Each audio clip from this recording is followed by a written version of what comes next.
चलिए सर, तो हम बात कर रहे थे संगीत की कि सब कुछ संगीत में है। तो आपके नज़रिए से जानना चाहते हैं संगीत के महत्व को जानें कि स्कूल्स में क्या महत्व है या जीवन में या यूथ के लिए। तो संगीत का महत्व थोड़ा सा सर प्रकाश डालें। मैम, संगीत की इम्पोर्टेंस तो हमारी लाइफ में है ही। जी। ठीक है, संगीत का कोई एक काम नहीं है, अनेकों काम है हमारे जीवन में। जी। अब अगर मैं स्कूल से शुरुआत करूँ तो स्कूल में म्यूज़िक टीचर की क्या ज़रूरत है? जी। है ना, वो इसलिए ज़रूरत है क्योंकि संगीत जो है बच्चों के लिए शुरुआती स्टेज पे कंसंट्रेशन पावर को डेवलप करने में बहुत ज़्यादा हेल्प करता है। ठीक है। दूसरी चीज़, अब जब आपकी कंसंट्रेशन पावर अच्छी हो जाती है तो आपके एकेडमिक्स में तो आपका ऑलरेडी अच्छा रिजल्ट्स आएगा ही। ठीक है, बच्चों के लिए तो ये हो गया शुरुआती स्टेज पे। हमारे जीवन में क्या होता है कि जब हम थोड़े से बड़े होते हैं, हमको संगीत को थोड़ा सा ज़्यादा हम जानना शुरू करते हैं, तो हमें पता चलता है कि अच्छा, हमारे से जो हमारे गुरुजन हैं उनका व्यक्तित्व ऐसा क्यों है। हमें अपना व्यक्तित्व और चरित्र बनाने में हमारे संगीत बहुत महत्व रखता है। दूसरी चीज़ क्या होती है कि आप का जो नज़रिया हो जाता है ना दूसरे दुनिया को देखने का, वो पूरा का पूरा चेंज हो जाता है। जी। कि चीज़ें वही रहती हैं, सूरज वही निकल रहा है, चांद वही है, बट आपको देखने का नज़रिया उनका चेंज हो गया। जी।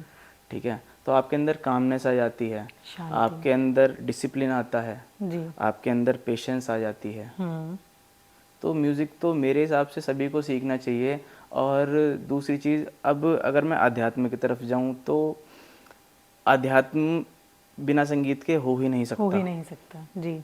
आज के लिए तो बिल्कुल भी नहीं हो सकता, क्योंकि अगर आप किसी भी धर्म में देखो, भगवान को मनाने का जरिया ही संगीत है। हम हिंदू धर्म में जाएं, हम आरती करते हैं, पूजा करते हैं, संगीत है। जी। ठीक है, हम मुस्लिम धर्म में जाएं, वहाँ पर अजान होती है, गाई जाती है, बजाई जाती है, संगीत है। जी।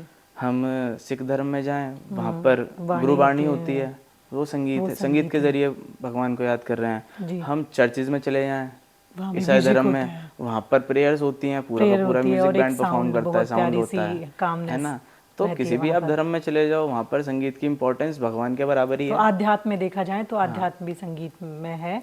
और युवा वर्ग के लिए सर थोड़ा सा बताएं कि उनके लिए एक सही दिशा, एक ऊर्जा, एक पॉजिटिव एनर्जी के लिए कहाँ तक संगीत योगदान करता है आज के सिनेरियो में। इमोशनली, फिजिकली, दोनों तरीके से संगीत सपोर्ट कर सकता है। अच्छा। और इफ़ेक्ट करता ही है। हम खुश होते हैं, हम दुखी होते हैं, हम न्यूट्रल मोड में भी होते हैं, सबके लिए संगीत है। अगर आप न्यूट्रल मोड में, तो आप अपने मूड को किसी भी दिशा में ले जा सकते हो संगीत से, है ना। फॉर एग्जांपल, अगर आप दुखी हो तो आप सैड गाने ज़्यादा सुनोगे, आपका वो इमोशन हाई होगा ना उस टाइम, तो वो गानों का आपको मतलब ज़्यादा समझ में आएगा। और उसके बाद ऐसा नहीं है कि अगर हम सुनते हैं तो उसमें डूब जाते हैं, कहीं ना कहीं वो हमें हील करता है। हील करने के लिए जो तो ये सिंपल सी बात है हमारे व्यूअर्स के लिए कि जो संगीत है वो केवल ये नहीं है कि भाई कि बहुत बड़ी क्लासेस हमने ले ली। संगीत तो है ही, सिर्फ उसको समझा जाता है, संवारा जाता है, थोड़ा सा परिष्कृत किया जाता है। जैसे कि स्कूल्स में भी बच्चे को छोटी छोटी पोएम से हर सब्जेक्ट के लिए अगर हम सिखाना चाहते हैं तो उसको संगीत से जोड़ दिया गया है, सिर्फ इसलिए कि वो शांति से, धैर्य से एक सकारात्मक ऊर्जा की तरफ चले और एक रास्ता अपना बनाए कि जो पॉजिटिव हो, जो एकदम शांति के साथ और धैर्य के साथ चले और अपने सब्जेक्ट के साथ उसका जुड़ाव हो। तो संगीत का हमारे जीवन में जो महत्व है वो इस तरह से इंगित होता है। तो चलिए सर, ये तो संगीत के महत्व की बात हो गई। तो अब आपका विज़न है आगे कि भाई आप सीख रहे हैं, आपने कहा आप सीख रहे हैं, तो थोड़ा उस विज़न पर प्रकाश डालें कि आपने क्या अपने लिए सोचा हुआ है कि आप कहाँ तक पहुँचना चाहते हैं। मैंने तो मैम देखो ये सोचा हुआ है कि बस एक अच्छी लाइफ स्पेंड हो जाए, जैसे अभी हो रही है, भगवान की दुआ से सभी चल रहा है, अच्छा चल रहा है। तो अभी आप खुश हैं। चलिए, ये तो सबसे बड़ी बात है। और मुझे ऐसा लगता है कि मधुकर जी, आपके जीवन में ये कहीं ना कहीं आपको लगता है कि संगीत नहीं दिया है कि आपकी उम्र में तो बच्चे करते हैं, नहीं अभी तो मुझे ये करना है, अभी मुझे वो करना है।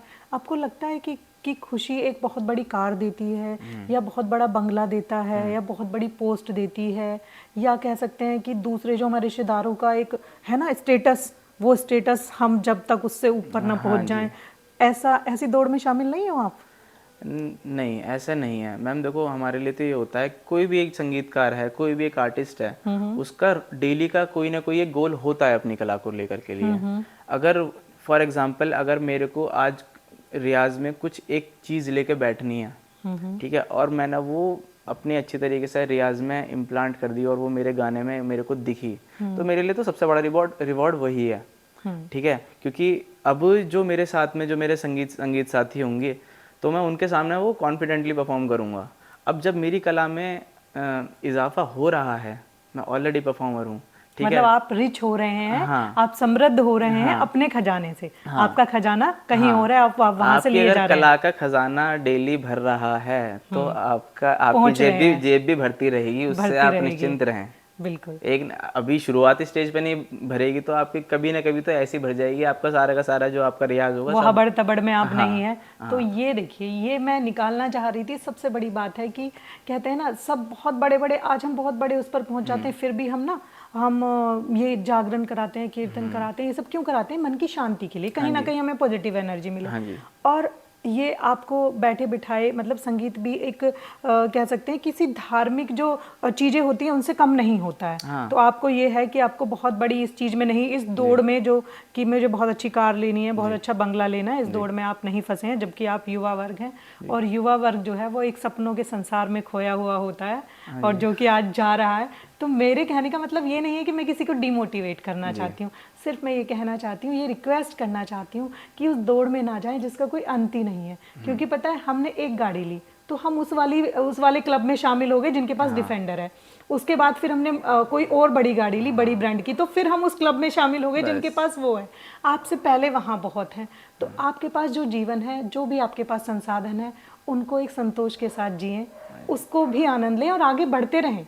बेशक आप अपने पाथ पर बढ़ते रहें, चढ़ते रहें, लेकिन बस वो चीज़ें ना हो, क्योंकि कहीं ना कहीं जो हमारा बातचीत का उद्देश्य है वो भी यही है कि युवा वर्ग जो है वो पथ भ्रमित ना हो, वो नीरसता में ना जाए, वो डिप्रेशन में ना जाए, वो अपने जीवन का अंत इस तरह से ना करे और सिर्फ उन इच्छाओं के से हावी हो जाएं, जो इच्छाएं जो कि कभी ख़त्म ही नहीं होंगी। तो आप उस दौड़ का हिस्सा नहीं है, आपके लिए बहुत सारी शुभकामनाएं कि आप उस दौड़ का हिस्सा बिल्कुल नहीं है। तो चलिए मधुकर जी, आपके साथ बातचीत जो है वो बहुत अच्छी रही, और हम चाहते हैं कि आपकी तरफ से हमारे व्यूअर को एक प्यारा सा मैसेज हो जाए। जी, मैसेज तो मैम बस ये देना चाहूँगा, जो आपके मन में है, जो आप करना चाहते हो, आप उसको करते रहो, ठीक है। एक ना एक दिन कामयाबी तो मिल जाती है, और उसका ज्ञान ज़रूर लेते रहना चाहिए। ऐसा नहीं है कि अगर आपको म्यूज़िक करना है तो आप म्यूज़िक बस कर रहे हो, आपको उसके बारे में ज़्यादा सीखना नहीं है, तो आपको पेशेंस सबसे पहले रखना पड़ेगा। चाहे आप म्यूज़िक करो, चाहे आप किसी भी आर्टिस्टिक फील्ड में हो, चाहे आपका कोई भी काम है, आपको कोई भी काम में रिज़ल्ट एकदम से इंस्टेंट नहीं मिलते हैं, उसके लिए पेशेंस रखना पड़ता है। तो पेशेंस रखो और अपना डेली वही काम करते रहो, तो आपको सारी चीज़ें मिल जाएंगी। मगर आपके अंदर वो निस्वार्थता होनी चाहिए कि भाई मेरे को इससे ये करना है या वो करना है। अगर आपके अंदर स्वार्थ आ गया पैसा कमाने का अपनी कला से, तो आप उसकी गलत डायरेक्शन में चले जाओगे। आपको उसकी वो डिविनिटी नहीं फील होगी कि उस काम की एक्चुअल जो पावर है वो है क्या। आप फिर सभी लोगों में मतलब शामिल हो जाओगे कि भाई ठीक है, ये म्यूजिक का काम करता है, आप म्यूजिशियन नहीं कहलाओगे। आपके लिए वो साधना नहीं है, अध्यात्म नहीं है, आपके लिए डिवोशन जो है वो नहीं है। कोई भी कलाकार होता है वो अपनी कला को साधता है, वो इसलिए उसका जो दर्जा है कला का, वो साधना में ही गिना जाता है। कला साधी जाती है। कला ऐसी नहीं है कि बस अभी एक मैंने पानी एक गिलास में घोल के किसी को पिला दी और वो सामने वाला कलाकार बन गया। बिल्कुल। पहले हमें भी यही लगता था कि कला जो होती है, कला का नाम आया तो वो लगता था कि एक कलर उठाए और एक पेपर पे ड्राइंग बना दी, वही कला है। लेकिन अब कला का नाम जैसे जैसे आता है तो लगता है बहुत ही पावन, बहुत पवित्र, बहुत ईश्वर के नज़दीक, बहुत आध्यात्म से जुड़ी, बहुत डिवाइन सी चीज़ होती है कला, और जिसको बहुत ही आदर और सम्मान के साथ देखना चाहिए। और ये मेरी भावना है। तो आशा करती हूँ कि आप सभी भी कला के लिए, कलाकारों के लिए एक सम्मान रखेंगे, और बहुत सारी शुभकामनाएं आपको। नमस्कार।